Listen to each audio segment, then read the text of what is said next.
vous en prie, merci. Je vous en prie.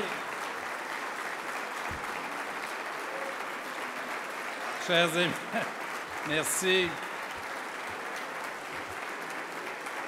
Je vous en prie, Élie.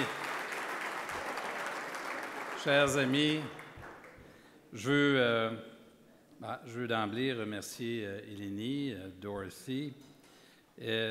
Dorothy, you didn't know this, but when we had lunch together in Winnipeg a few months ago, I was there for a mandate doing some work. You announced to me that I was going to receive this prize from ex-parliamentarians. And I hadn't been informed yet that I would receive the prize. Ça a été pour moi une surprise de l'apprendre et j'étais honnêtement très ému, touché parce que le geste que vous posez ce soir, c'est un geste qui est somme toute assez rare. Ed Lumley, qui nous fait l'honneur de sa présence ce soir, a été un de ceux à qui l'association a rendu hommage. Bob Rae, le premier ministre Bob Rae, qui est avec nous également. Michael Wilson, Don Mazankowski ont été sur cette liste. Alors, je me sens privilégié de partager la scène avec eux. Je me sens surtout très heureux et très privilégié de retrouver ce soir des amis, des compagnons et des membres de ma famille, famille au sens littéral, mais famille politique également, avec qui j'ai fait tout ce chemin sur le plan politique et avec qui ça a été un vrai privilège de pouvoir travailler. Mesdames et messieurs, je veux aussi d'emblée remercier Sean Finn. Nicole est avec lui ce soir et dire à Sean à quel point je suis flatté de la contribution de CN et de votre présence, de votre soutien à l'association également des ex-parlementaires. Je veux souligner aussi ceux qui ont œuvré pour organiser cette soirée, et en particulier Léo, qui est le grand leader de cette association. Léo et son épouse Charlotte. D'ailleurs, pour vous raconter une anecdote, we met Michel and I, Leo and his wife, for the first time a few weeks after the election campaign when Pope John Paul made an official visit to Ottawa. And it was actually a very interesting moment in politics because Prime Minister Mulroney, who had not yet been sworn in, John Turner was the Prime Minister of Canada. We were a few days from the swearing in, and there's a reception at Rideau Hall, and Michel and I get an invitation, engraved invitation. I remember we touched it. It was all engraved. At home, I never received in Sherbrooke an engraved invitation. Alors, on part pour cette réception. Nous, Michel et moi, on pense qu'on était invités à Rideau Hall avec Brian, John, peut-être Joe Clark. On va rencontrer le pape. On nous donne un rendez-vous pour réaliser finalement qu'on monte à bord d'un autobus. Et on rencontre Léo et son épouse pour la première fois. Et le souvenir que nous avons, c'est d'être debout sur les pelouses de Rideau Hall avec nos épouses dont les talons calent dans la... C'était un moment qui marquait nos débuts en politique. Mais Léo, je veux remercier également ceux qui ont œuvré avec toi, Céline Brazeau-Fraser, Suzanne Sims, mais également les coprésidents de la soirée, Jean Bazin, Monique Jérôme-Forget, mon ami et collègue de l'Assemblée nationale, et aussi Pascal Duval, que je veux mentionner, Jonathan Hamel, Charik Torikian de mon bureau, qui ont tous donné un très gros coup de main. Ils sont très nombreux et j'en suis éternellement reconnaissant. Je veux ce soir saluer aussi les invités de marque, les invités de la table d'honneur, et je veux saluer en particulier des anciens premiers ministres qui se joignent à nous et qui me font l'honneur de leur présence ce soir. J'en suis très touché. Pierre-Marc Johnson, avec qui j'ai eu le plaisir de travailler, de connaître de très près, en particulier dans le mandat qu'il a accompli pour le gouvernement du Québec et pour tous les Canadiens dans la négociation des accords de libre-échange avec l'Europe. Le premier ministre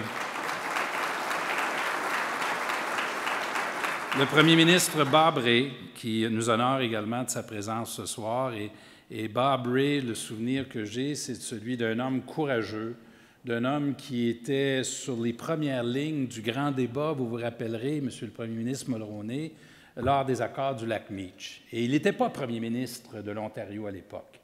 Mais il jouait un rôle, et Bob Rae savait qu'il jouait et qu'il avait, lui, un rôle important à jouer, celui de donner à cet accord un élan et une légitimité qu'un chef d'opposition peut donner, et de le faire avec conviction et de le faire avec beaucoup aussi d'amour et de passion pour son pays. Alors, Bob, c'est un honneur, c'est un privilège de vous avoir avec nous ce soir. Merci de vous joindre à nous. Je veux saluer mon prédécesseur, Daniel Johnson. Daniel et moi avons eu le plaisir de nous connaître, en particulier lors de ce référendum de 1995. Daniel était le chef des forces du non, de l'équipe fédéraliste. Et Daniel menait une équipe aguerrie dans une bataille qui a été, vous vous rappellerez, très dure et où le résultat a été extrêmement serré. Ce qui m'a toujours impressionné de Daniel, ça a été sa grande résilience, sa détermination exemplaire. Et lorsque je suis arrivé au Parti libéral du Québec, ce qui m'avait beaucoup impressionné, Daniel, c'est à quel point les députés et à quel point tous ceux et celles qui travaillaient au parti, que ce soit dans les cabinets ou dans le parti comme tel, avaient une profonde admiration et un très grand respect pour tout ce que tu as fait. Alors, merci beaucoup d'être ici.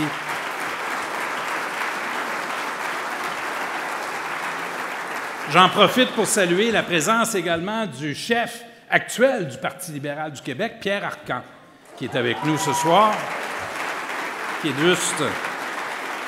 Et je veux saluer aussi Joe Clark.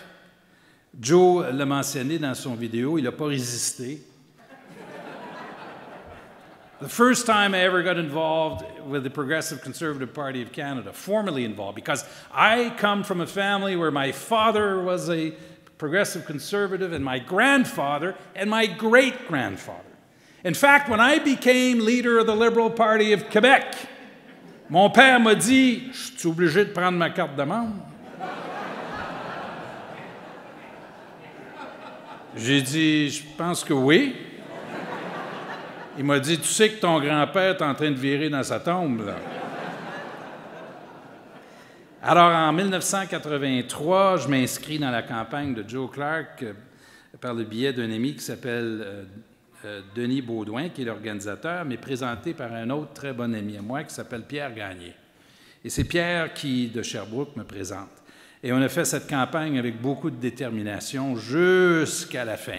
Et la vie a fait en sorte qu'en 1983, mon épouse Michel, mon frère Robert, son épouse Louise sont tous à Ottawa.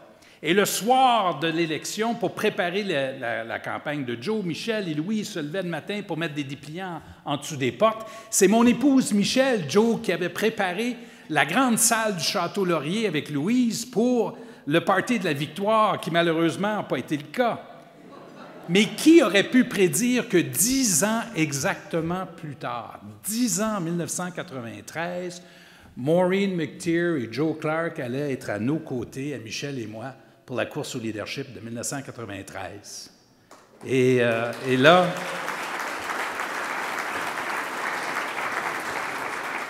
j'y reviendrai, mais je suis également très, très touché de votre présence.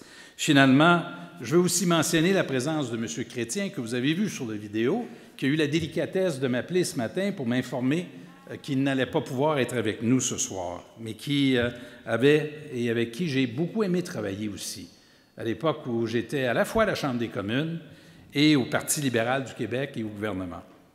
Et évidemment, je vous ai réservé pour la fin, M. le Premier ministre Mulroney, parce que vous avez été celui avec qui j'ai été élu en 1984, dans une équipe qui était une équipe forte, une équipe dont le Canada aujourd'hui, quoique le passage du temps n'a pas été si long que ça, garde un souvenir impérissable.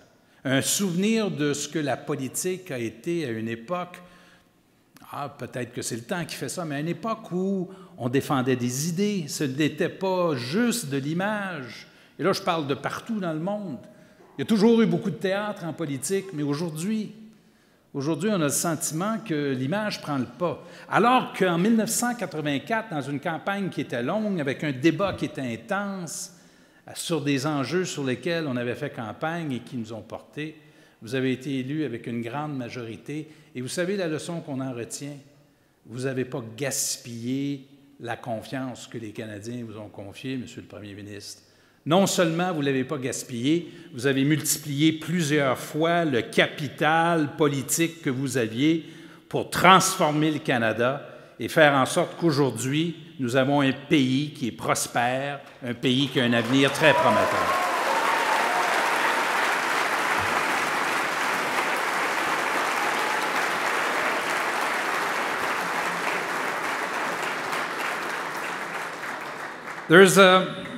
Michel and I were in a museum recently. We were in Cape Town in South Africa with a colleague of ours, Pierre Boivin.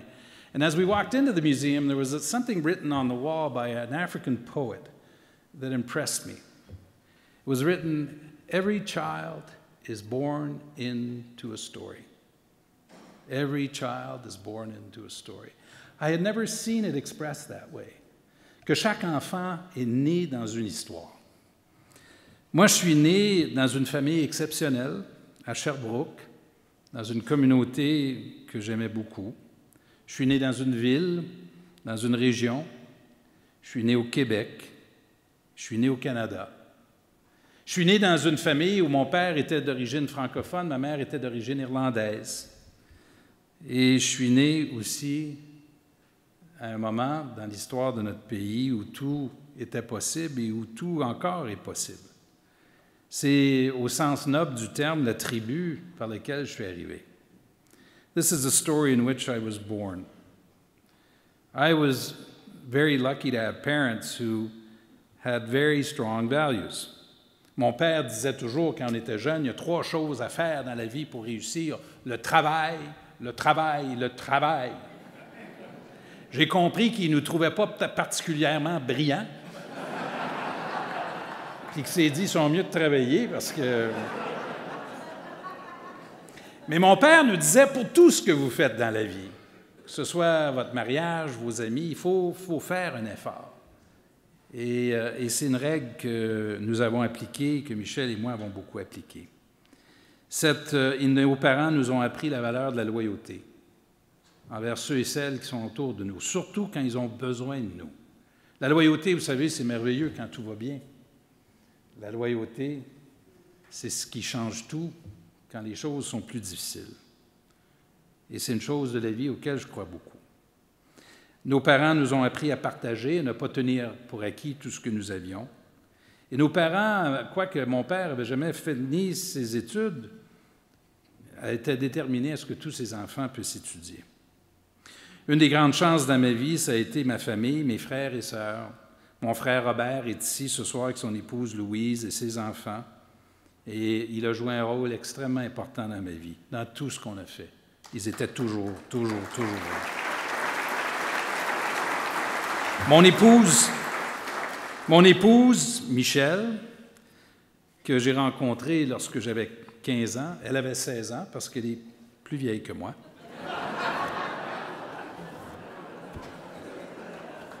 Je sais que ça paraît peut-être pas, là, mais... Michou, tu te rappelleras une des premières fois, parce que ma belle-mère est ici ce soir. Une des premières fois, je suis allé dîner à la maison chez les Dionne. Et Mme Dionne est une cuisinière exceptionnelle. Alors, on dîne dans la salle à dîner avec son père puis ses sœurs.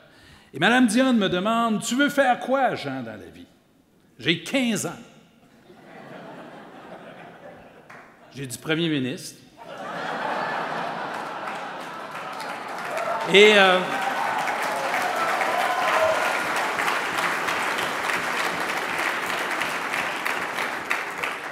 elle m'a répondu du tac au tac. Elle a dit « Ah bon? » Et là, ce qu'elle m'a dit m'a toujours beaucoup marqué. Elle m'a dit « Me passerais-tu le pain? »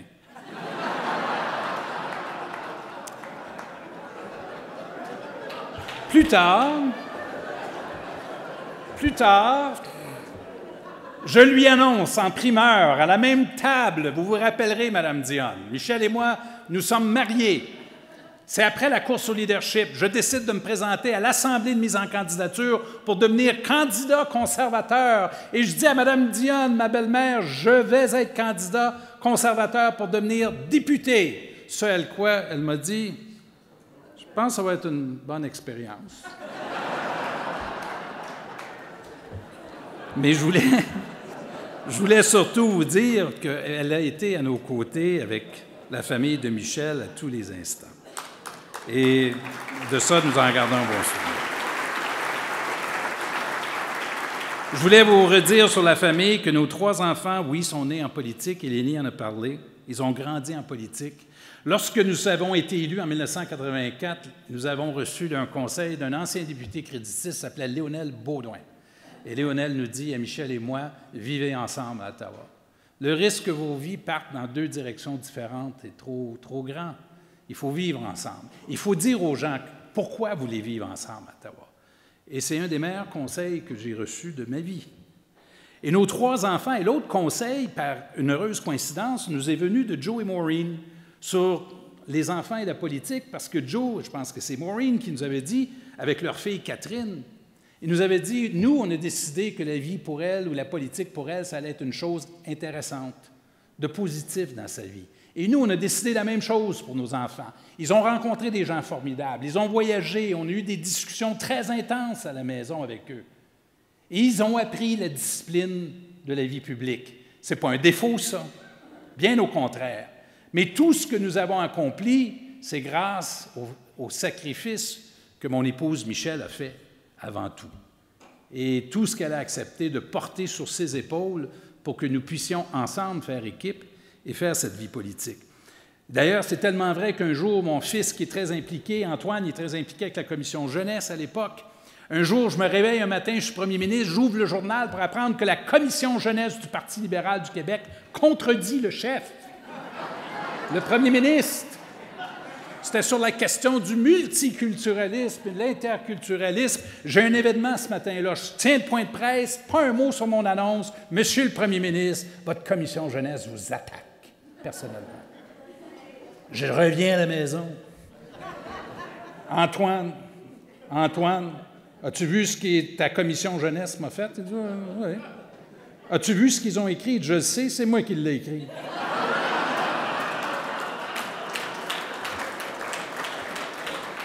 Tu n'as jamais rien compris de cette affaire-là. Je vais vous raconter deux anecdotes. Au printemps 2002, nous avons vécu, mes collègues au Parti libéral du Québec se rappelleront, 4 élections partielles qui ont été pour nous dévastateurs. On a perdu, évidemment, dans Lac-Saint-Jean, mais Berthier, un comté à Laval, puis il y avait un comté également sur, je pense, la Côte-Nord. Et à ce moment-là, Mario Dumont monte dans les sondages à l'ADQ.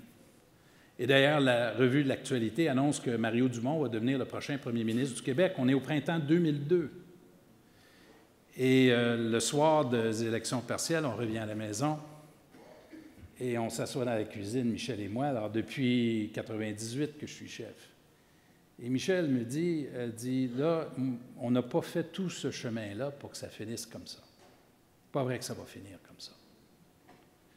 On annule les vacances cet été, puis tu te mets au travail, puis on remet ça sur pied, mais on va gagner la prochaine élection générale. Et son courage et sa détermination à elle, de ce soir du, je pense, 17 ou 14 mai 2002, était le point tournant pour moi dans ma détermination de former un gouvernement et de vaincre ce qui paraissait être un obstacle insurmontable. Quelques années après mon élection, quelques années après avoir été au gouvernement, j'ai eu une journée où j'ai eu un mauvais sondage. Je le sais, vous êtes surpris. D'ailleurs, je m'amusais à dire, je n'ai eu que ça, des mauvais sondages. Moi, je n'ai jamais connu ça, un bon sondage.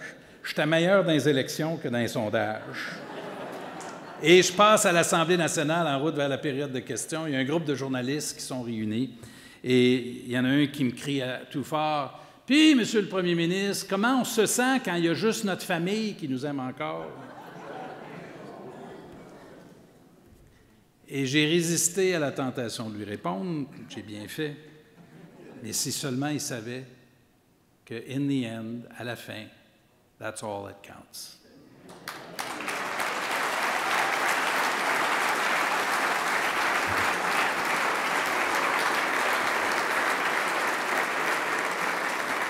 Ce soir, je veux dire un mot à tous ceux et celles qui, à Sherbrooke, m'ont accompagné.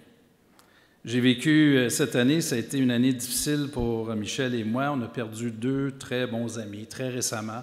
Un très bon organisateur à moi qui s'appelait Claude Leblanc, que j'ai connu à l'âge de 22 ans et qui m'a accompagné dans tout ce que j'ai fait.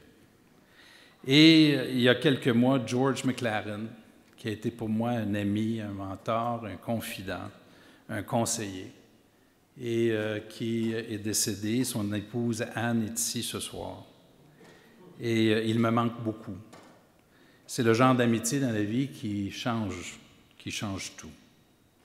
À Sherbrooke, nos familles, nos voisins, nos amis ont tous contribué à mes campagnes.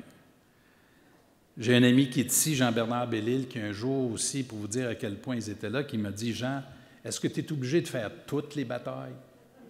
Est-ce que tu ne peux pas, de temps en temps, te priver d'une ou deux? » Des collègues, il y en a qui sont ici ce soir. David Price, qui a été élu avec moi en 1997 au fédéral.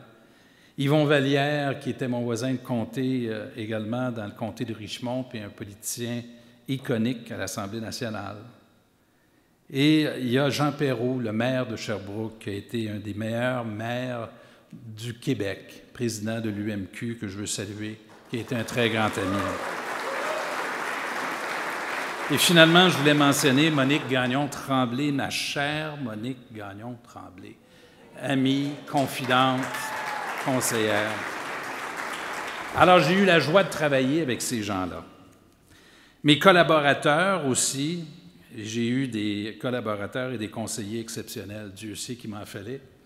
Il m'en fallait des gens qui pouvaient m'aider. Chef de cabinet, adjoint exécutif, recherchiste.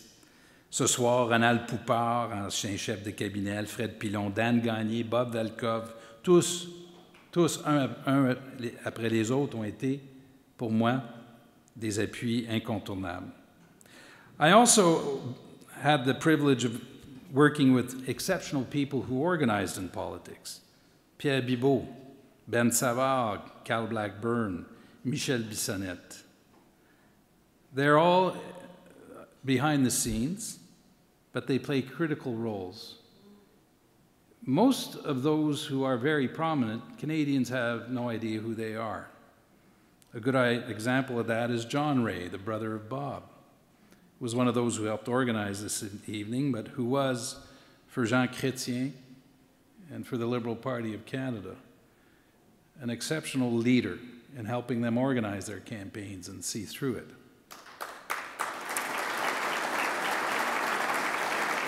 I had the benefit of the advice of Jean Bazin for every debate I had. Every single debate I entered into was negotiated by Jean Bazin, federally, provincially. No wonder I did well in the debates. He set them up for me. And I had an exceptional experience in 1993.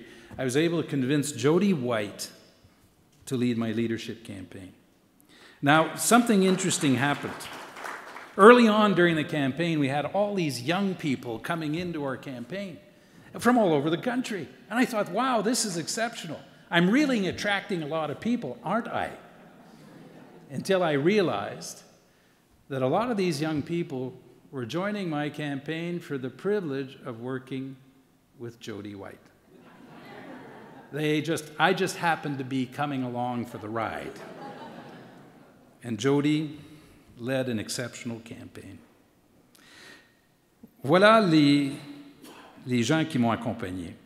Joe Clark a mentionné cette course au leadership de 1983 qui a marqué nos vies. J'avais 25 ans, quelques mois plus tard, lorsque je suis devenu candidat conservateur. Ça a été l'élection du gouvernement majoritaire de M. Mulroney qui allait tout changer avec un mandat exceptionnel. Un gouvernement qu'en anglais on appelle transformational.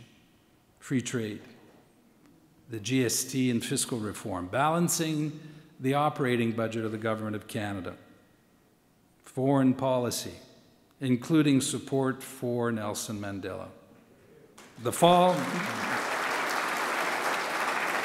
this was the period of the fall of communism, Meech Lake, and this was an exceptional period for Canada. It would forever change the country. I don't know whether a lot of people have raised this before, but one of the exceptional strengths of that government prime minister was how much he had reached out to all those who in previous rivalries or leadership races played a key role in your government. It was an extreme source, a very important source of pride to have Joe Clark as the Minister of Foreign Affairs. Imagine the advantage it represented for Canada to have a past Prime Minister be a Minister of Foreign Affairs, but also someone as brilliant, as learned, as generous as Joe Clark was. Brian Mulroney as Prime Minister and Joe as Minister of Foreign Affairs. It was a great lesson for all of us, not just about politics, but also about life. I had the privilege then of being a young minister, and I actually resigned from cabinet in 1990 in circumstances that were awkward and over some call to a judge and an athlete, and I ended up out of cabinet. And it's an interesting episode in our life. Michelle and I were together in Auckland, New Zealand. We thought, back then I thought one day if there's an opportunity, I do want to try to become Prime Minister of Canada. And I thought we had flushed it all, that it was all over. We cried. We thought we embarrassed our government, we embarrassed our families, we embarrassed ourselves. But something very interesting happened in that episode. We returned to Canada, on revient, et tout ça a été une leçon des événements de la vie, alors que quand on vit les choses les plus dures, on vit aussi les choses les plus fortes. Il y a tout un groupe de Sherbrooke, 2 autobus de Sherbrooke qui sont venus nous accueillir à l'aéroport, juste pour nous dire « on vous aime, on vous appuie ». Et ça a été une période de grâce qui nous a permis, Michel et moi, de passer du temps ensemble avec la naissance d'Alexandra. Et après ça, je suis redevenu ministre de l'Environnement. Et je vais vous raconter l'anecdote de la sermentation, parce que la sermentation, je rentre par la grande porte en 1991. Et à la réception comme telle, mon père est là. Mon père, pour qui, évidemment, tout ça était très impressionnant, comme pour moi. Et lorsque le premier ministre Mulroney rentre, il va directement à mon père. « Red, how are you? Comment ça va, Red? » En forme, il s'appelait Red, oui. Je dis « Oui. » Alors Red, mon père, lui dit « Merci beaucoup, Monsieur le Premier ministre. Vous m'aviez dit que vous le ramèneriez. Moi, je ne le savais pas. Au moment où j'ai démissionné, Brian appelle mon père puis lui dit « Red, don't worry. He'll come back. » Only my father never told me that. He felt I had to sweat it out to come back.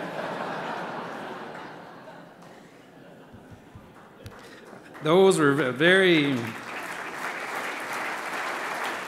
There was a leadership race of 1993, which was another sweet moment because we started from very far behind, as Jody will remember, and we almost won. It was heartbreaking. But when Michelle and I look back on our lives, that leadership race was one of the most beautiful moments in our whole lives. We met people, we got to know the country in a way that we would have never had the opportunity of knowing, and the friendships we made have stayed with us for life. And yet, we didn't win. It was a disappointment, but we went on. Now, mind you, we didn't know that in '93 we'd end up with 2 members of parliament. On the night of the election, Michelle had tears in her eyes when Bernard de Rome, for once, announced that I was elected instead of defeated. And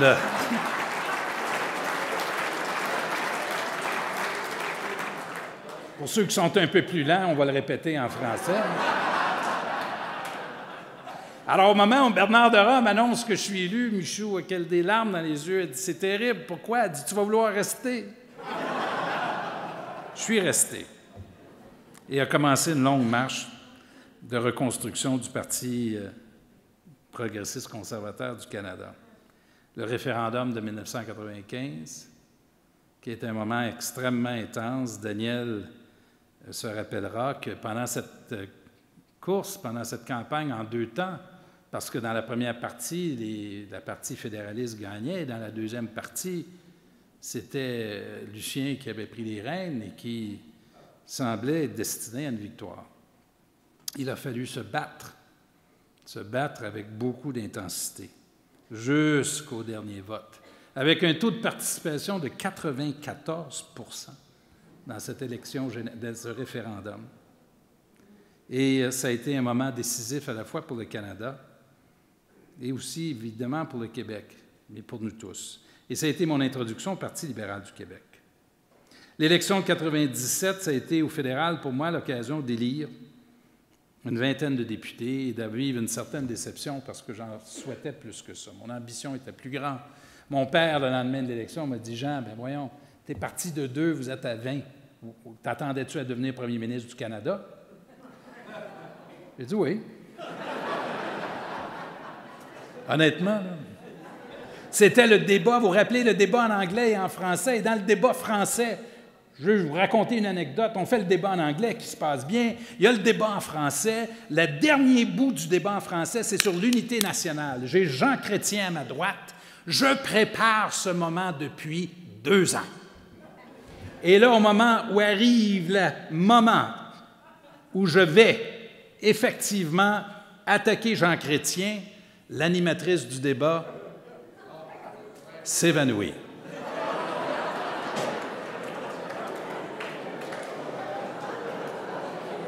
You just never know.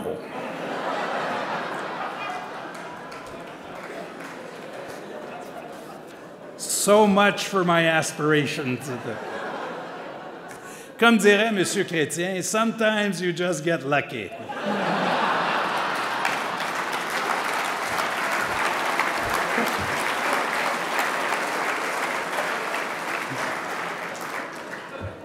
Arrive 1998 et la succession à Daniel Johnson et le privilège de retrouver Daniel, un parti en bonne santé, en très bonne forme, un parti qui était déterminé, soit dit en passant, à soutenir son nouveau chef. Un des premiers appels que j'ai eus, ça a été de Norm Macmillan, qui était ici ce soir, et Norm, dans son langage, me dit « Écoutez, là, M. Charest, je veux juste que vous sachiez, moi, j'appuie Daniel Johnson. » J'ai toujours appuyé Daniel Johnson, puis il m'a toujours l'appuyé. Si Daniel quitte, moi, vous appuyez, mais j'ai toujours appuyé Daniel Johnson.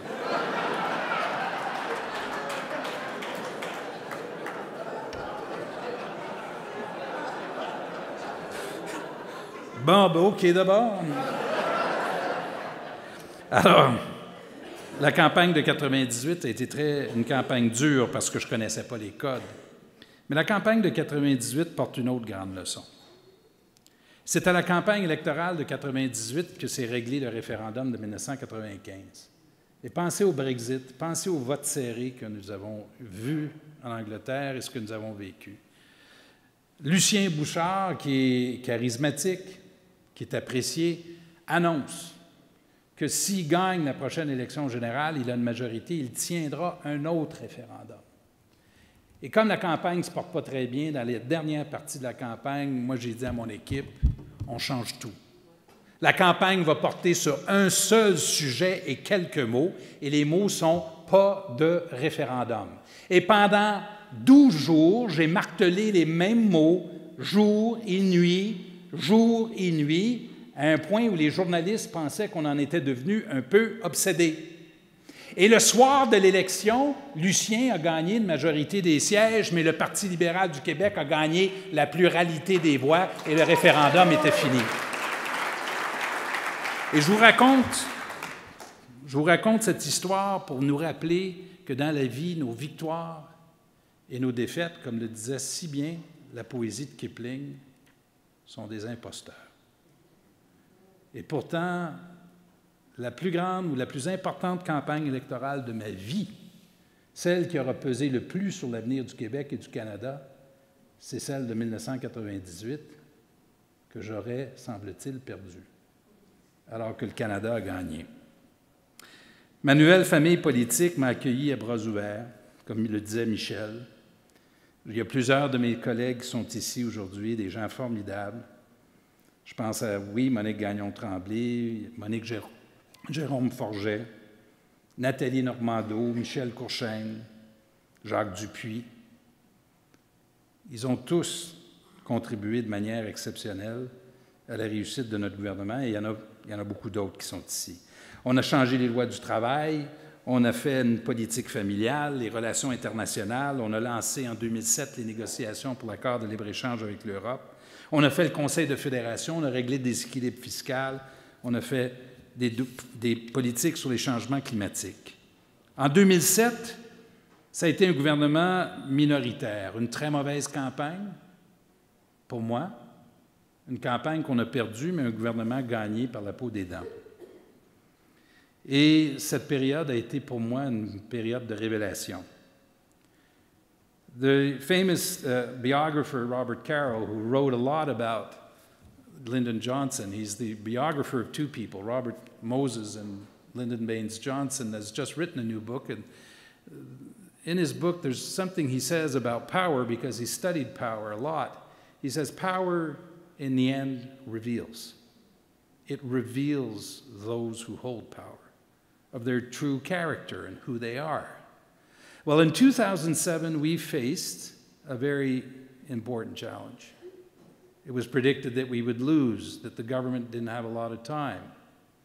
I formed this government, this parity government cabinet for the first time. And mind you, I want to say something about that. That did not happen because we promised it in the campaign. It took us 10 years to get that. It took us 10 years of work, of promoting women, of helping and assisting them and making sure they were in the right place at the right time.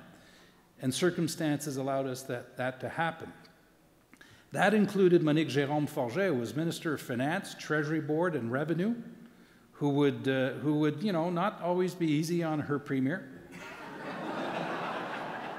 Monique se rappellera, dans les réunions de cabinet, elle se tournait vers moi et elle me disait, là, Monsieur le Premier ministre, là, on va vous dire quelque chose là, que vous ne voulez pas entendre. Elle me disait ça quelques reprises. J'ai fini par lui dire, Monique, si je ne veux pas l'entendre, dis-moi le donc pas. Ce à quoi elle répond, moi te le dire pareil.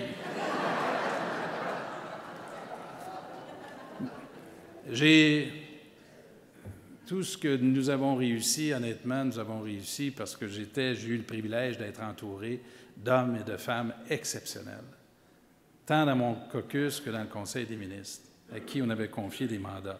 Je pense à Michel Courchaine, qui est ici ce soir, qui a négocié des dossiers extrêmement complexes, mais qui, à chaque fois, y arrivait. Je veux donc aussi vous dire à quel point ce fut pour nous un moment important en 2008 lorsqu'on gagne un gouvernement majoritaire, que ça a été une période pour nous où on s'est révélé, où on a été mis à l'épreuve, mais à quel point j'ai eu le privilège d'être secondé par mes collègues et par mon parti. La crise financière, chez nous, on ne l'a pas vu passer. Je dis ça sans prétention. Le Québec n'a pas vécu la crise financière et économique qui a été vécue si durement chez nos amis américains et qui en porte encore les traces aujourd'hui. Si Donald Trump est président des États-Unis, c'est parce que la crise aux États-Unis a laissé des séquelles terribles, terribles. Alors que nous, au Québec et au Canada, mais je dis au Québec en particulier, nous avons pris des décisions qui protégeaient la population, parce que c'est dans nos valeurs, parce que c'est ce à quoi nous croyons.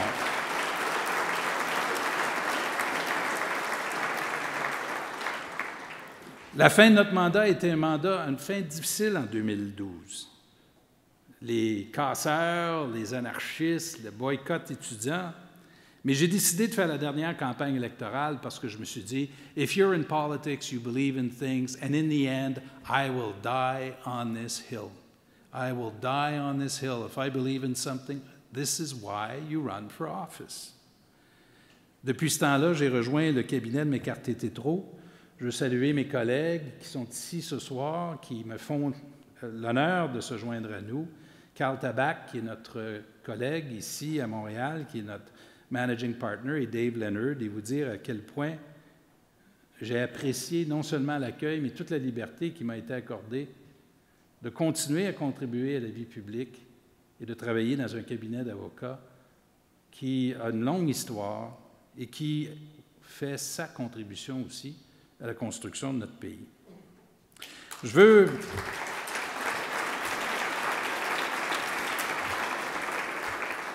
J'ai parlé assez longtemps, je veux conclure avec quelques remarques. Un, ça a été un privilège exceptionnel d'être un député à la fois à la Chambre des communes et à l'Assemblée nationale. Je ne connais aucun, je n'ai pas rencontré à ce jour un homme ou une femme pour qui ça n'a pas été la période la plus intense ou une des périodes les plus intenses de leur vie. Être député, c'est être sur la première ligne de ce qui se passe dans notre société, en temps réel. It's living now. Et c'est l'occasion de voir l'histoire s'écrire au jour le jour, mais surtout, pour ceux qui comprennent leur mandat, l'occasion d'y contribuer. Et j'ai eu ce privilège pendant 28 ans grâce à mes amis de Sherbrooke et grâce à mes collègues. L'autre chose que je retiens de la politique, ce sont les amitiés. Je n'ai jamais souscrit à l'idée qu'il n'y a pas d'amis en politique.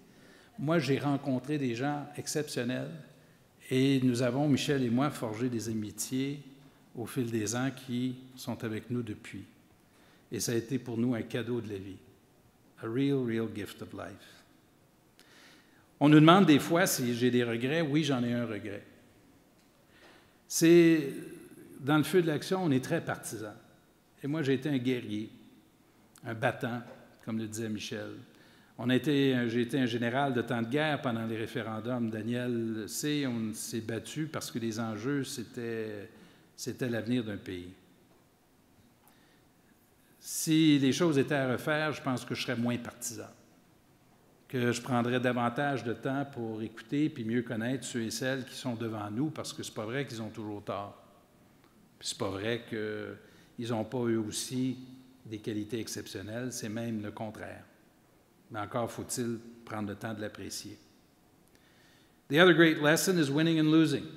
As Kipling says in his second paragraph of his famous poem, If you can dream and not make dreams your master, if you can think and not make thoughts your aim, if you can meet with triumph and disaster and treat those two impostors the same. C'est aussi ce que j'ai vécu. Des défaites qui étaient en réalité des victoires et des victoires qui étaient des défaites. Alors, c'est une chose que je retiens, mais ce que je retiens aussi, c'est la résilience. L'extraordinaire résilience que nous souhaitons à ceux et celles qui nous élisent pour passer à travers les moments les plus difficiles et tenir, même quand ils sont remis en question. Who today could think that a government could propose a policy like the GST and resist? And yet the government of Brian Mulroney did that. And who today wouldn't celebrate a decision that has made Canada a better and a more prosperous government, as was the case for the FDA, and as was the case for NAFTA. But there's nothing of significance that is done in your life, in this world, in our work, in our family, without effort and without a fight. And that's what we did. We fought because we believed in these things, and we were right.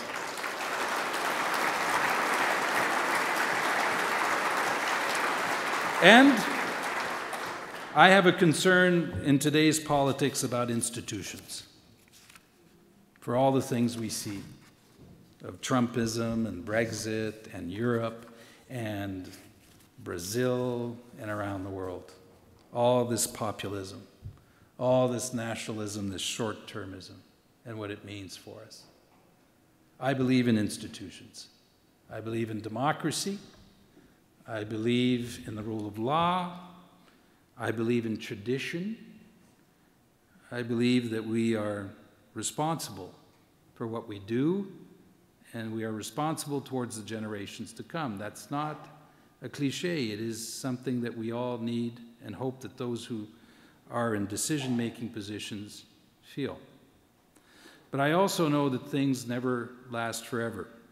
There's a very beautiful text written by an author called André Mauroy, Un texte qu'il a écrit après la Deuxième Guerre mondiale, dont le titre c'est « Lettre à quelques jeunes hommes » et qui m'a été donné par une personne qui est dans la salle aujourd'hui. Et je vais vous lire un paragraphe de ce texte qui illustre bien la vie.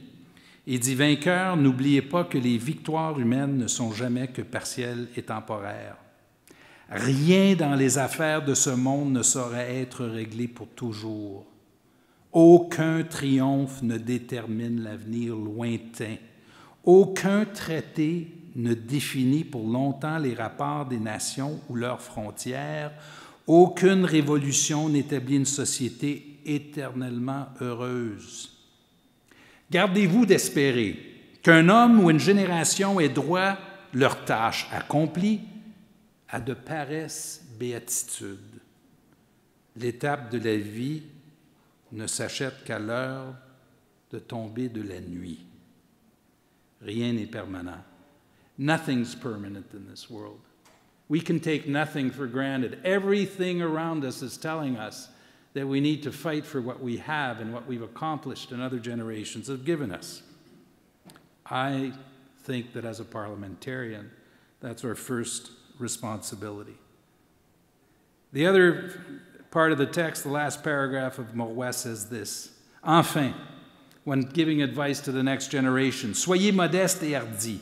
Aimez, pensez, travaillez, commandez, toutes ces actions sont difficiles et vous n'arriverez au cours de votre existence terrestre à faire aucune d'elles aussi parfaitement que votre adolescence l'a rêvé. Mais, si ardues qu'elles puissent paraître, elles ne sont pourtant pas impossibles. Avant vous, les générations innombrables des hommes les ont accomplies et tant bien que mal ont traversé entre deux déserts d'ombre l'étroite lumière de la vie. Que craignez-vous? Le rôle est court et le public mortel comme vous. The end of this story for me, having been born into it, finishes with Canada. I want to thank each and every one of you for being part of this story of my public life, of sharing, of giving, and of contributing to what we all believe is the biggest story of all, that of Canada. And the greatest privilege we all have is to have been born in this country and to be part of its story. Thank you very much. Merci.